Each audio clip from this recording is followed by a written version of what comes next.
Hi everyone, welcome to my YouTube channel learn with मोत्तर। अच्छा, हम आज का जो टॉपिक डिस्कस कर रहे हैं वो बेसिकली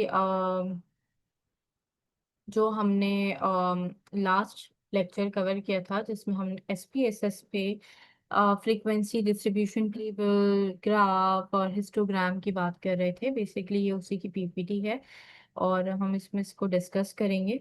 और यूजुअली ऐसा होता है कि हम पहले पीपीटी डिस्कस कर रहे होते हैं, बट जिस तरह से टाइम मिलेगा उस तरह लेक्चर रिकॉर्ड करती हूँ मैं। तो ये है कि आपकी फिजिबिलिटी के लिए हर तरह की चीज़ें हैं। लेक्चर है, लेक्चर से आप हेल्प ले सकते हो। बाकी तो सारा काम वैसे प्रैक्टिकल एनालिसिस का होता है। अगर अब वो आपको आ जाए तो फिर इतना इशू नहीं होता। ठीक है, तो अच्छा,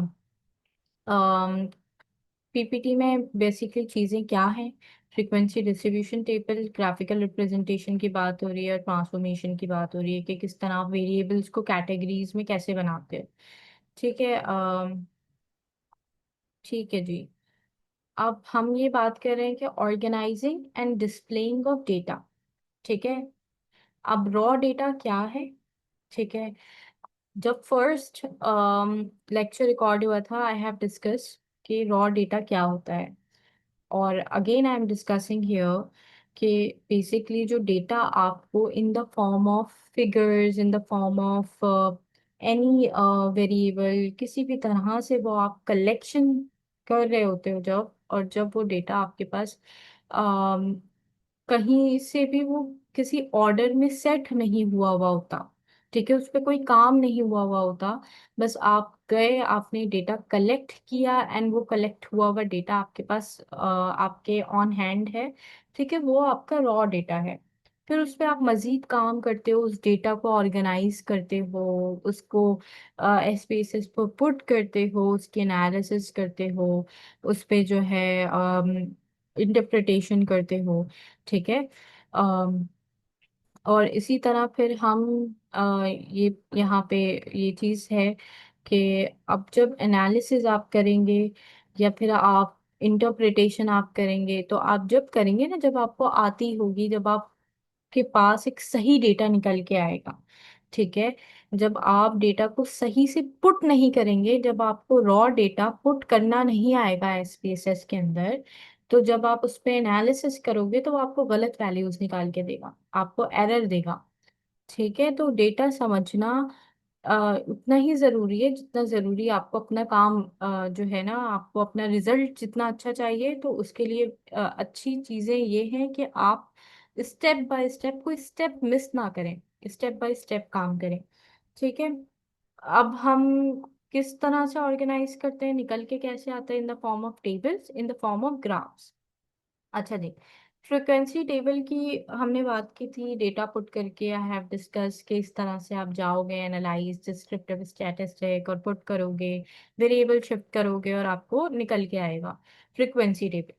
फ्रिक्वेंसी टेबल बेसिकली आपको ये बताता है कि कितनी दफा आपके सेट में, आपके डेटा सेट में कितनी दफा वो वैल्यू आई, रिपीट कितनी हुई, कितनी दफा वो रिपीटेटिव बिहेवियर जो है ना आपको आपके डेटा के अंदर मिला।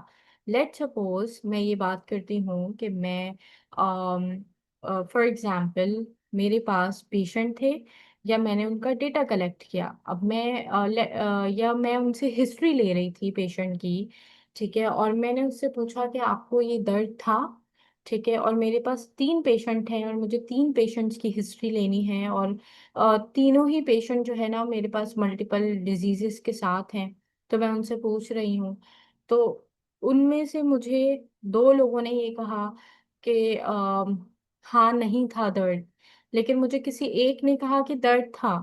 फिर आपको वो डेटा, आपकी ये टेबल आपको ये इस तरह से बता रहा होता है कि कितने लोगों ने आपको ये कहा कि वो मुझे दर्द था, कितने लोगों ने कहा कि मुझे, let suppose I am discussing like कि मेरे पास ये क्वेश्चन है। ठीक है, एक क्वेश्चन आपको आपके ट्यूटोरियल में गिवन है कि भाई जो है वो पेन की लोकेशन कहाँ है। ठीक है, या पेन जो है ना किस तरह का है, आपने एक सवाल पूछा तो उस पे, उसके रिस्पॉन्स पे आपको कितने लोगों ने क्या उस पे आंसर किया।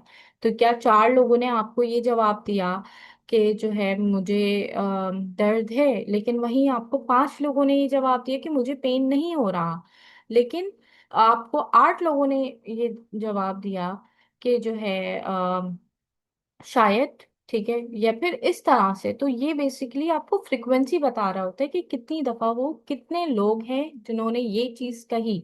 ठीक है, कि ऑलवेज हमारे साथ तो हमेशा ही यही होता है, या बहुत कई दफा ऐसा हम इंसिडेंट फेस करते हैं तो कभी नहीं होता।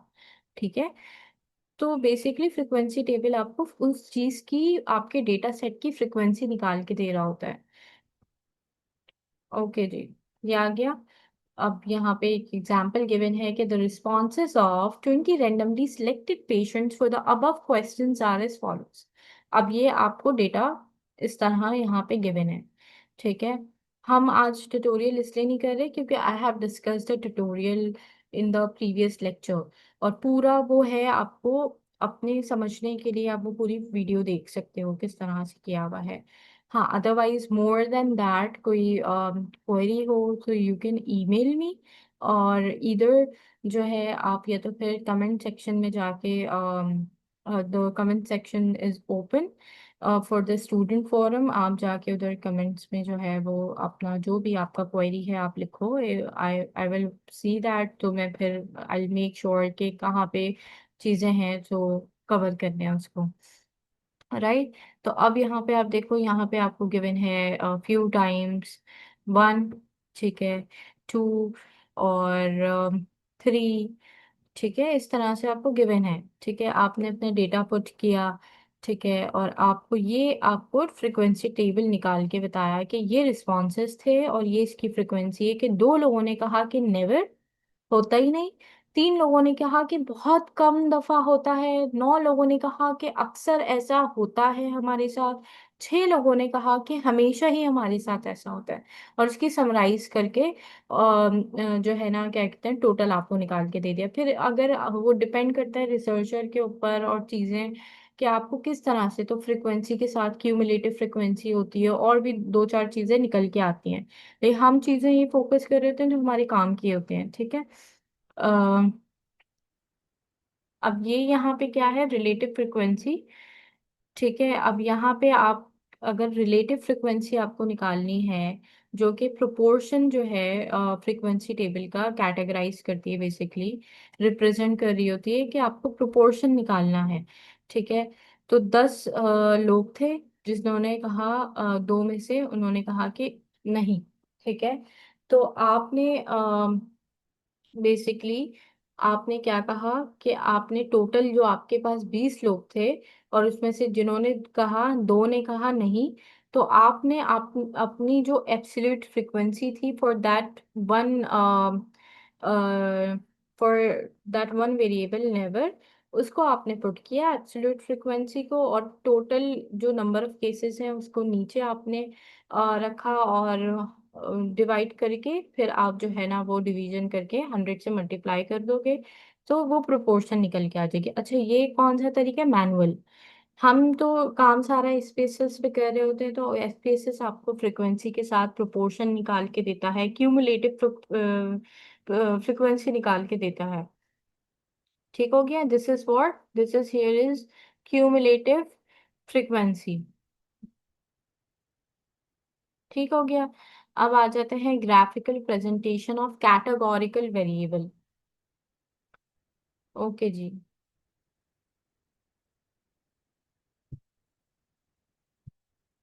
अच्छा,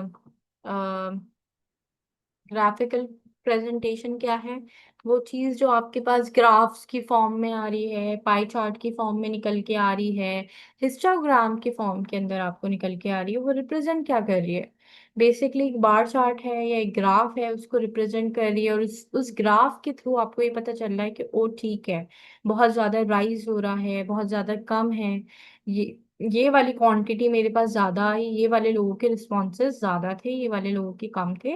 This is how you got to know, right? See this. Simple.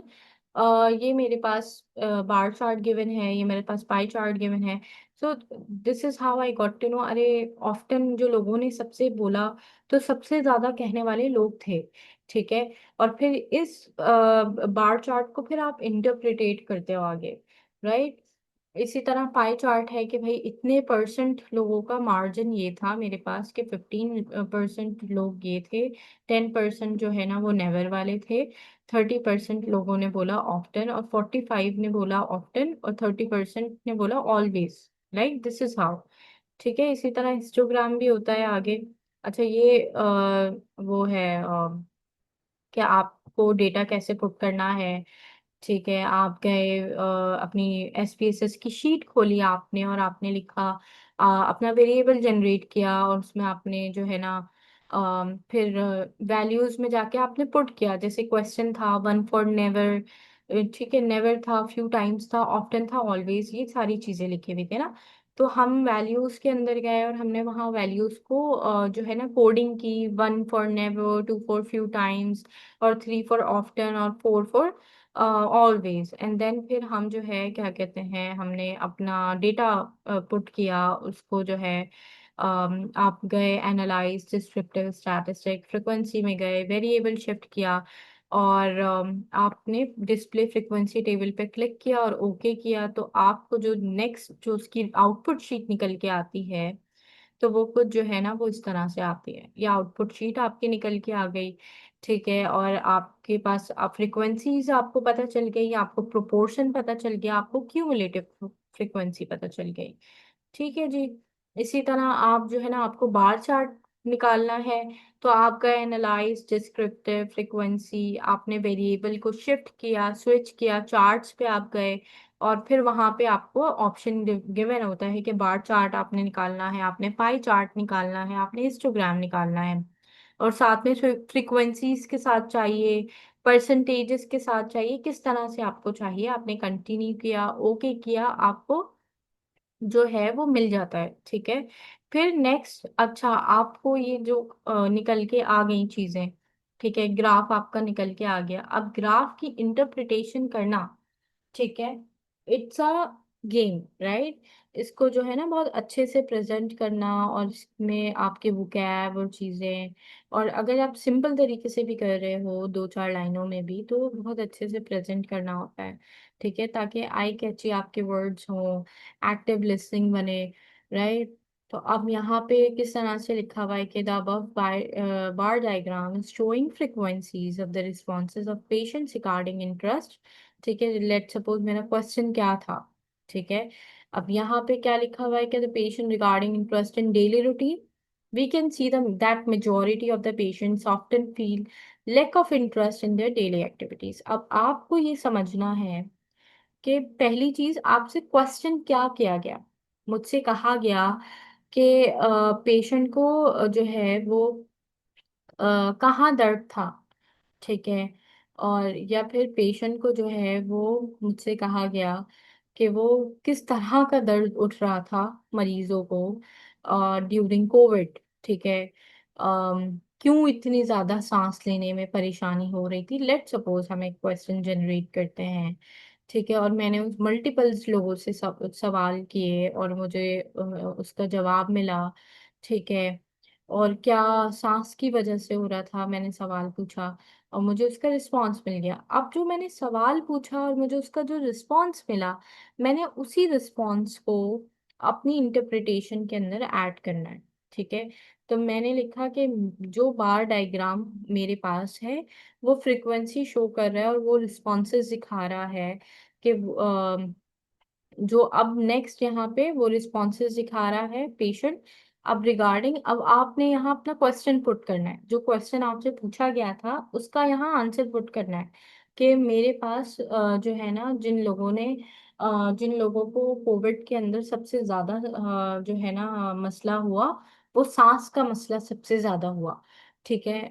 ना कि सर का दर्द, ना कि कोई दूसरी बीमारी, लेकिन सांस का पल्मोनरी इश्यू जो है हमने ज्यादा फेस किया बनिस्बत दूसरे उसके, राइट। तो इस तरह से जो क्वेश्चन आपको पूछा गया, आपने वो क्वेश्चन डाला, एंड आपने फिर एक आध दो लाइनें उसमें ऐड कर दी। This is how your interpretation make, ठीक है, और इस तरह से कंप्लीट हो जाएगी। इसमें आपने कोई फूल, कोई जो है ना तारीफों के फूल, और कोई इतना वो नहीं करना होता है। जब आप प्रोफेशनल लेवल पे काम कर रहे होते हैं तो the vocab should be professional, and बहुत एक्सेसिव जार्गन्स यूज नहीं करने होते हैं। ठीक है जी। अब ये क्या है, ये वही सेम चीज़ है कि पाई चार्ट आपने निकालना है, आपने हिस्टोग्राम किस तरह से निकालना है, and yes this is it. ये देख लें आप, स्केल जो है आपका जो है ना वो कंटिन्यूअस या डिस्क्रीट वेरिएबल के लिए होता है, जिसमें आप पॉइंट्स में डेटा पुट कर रहे हो या होल नंबर में आप नंबर्स में डेटा पुट कर रहे हो। लेकिन अगर कैटेगोरिकल डेटा है, ठीक है, और कैटेगरीज में ऐड करना है तो नॉमिनल या ऑर्डिनल ऑर्डर्स में है तो फिर ऑर्डिनल इस वो फिट होता है। दूसरी चीज ये कि अभी ये हमने इतना आगे लेवल पे नहीं पढ़ा है कि उसका डेटा, तो शायद आपको नहीं अभी समझ में आए, but with time you will learn. और कोशिश ये होगी कि मैं जैसे जैसे टाइम निकाल के अच्छे से चीज़ों को करा सकूं। Yes this is it. ठीक है, थैंक यू एवरीबॉडी। और जो भी आपके क्वेरीज हों तो आप जो है वो कमेंट सेक्शन में लिखें, and then I see, and then I make an another video. अगर मुझे लगेगा कि ज़्यादा यहाँ पे इशू हो रहा है तो फिर I will definitely work upon it. Thank you, अल्लाह हाफिज़।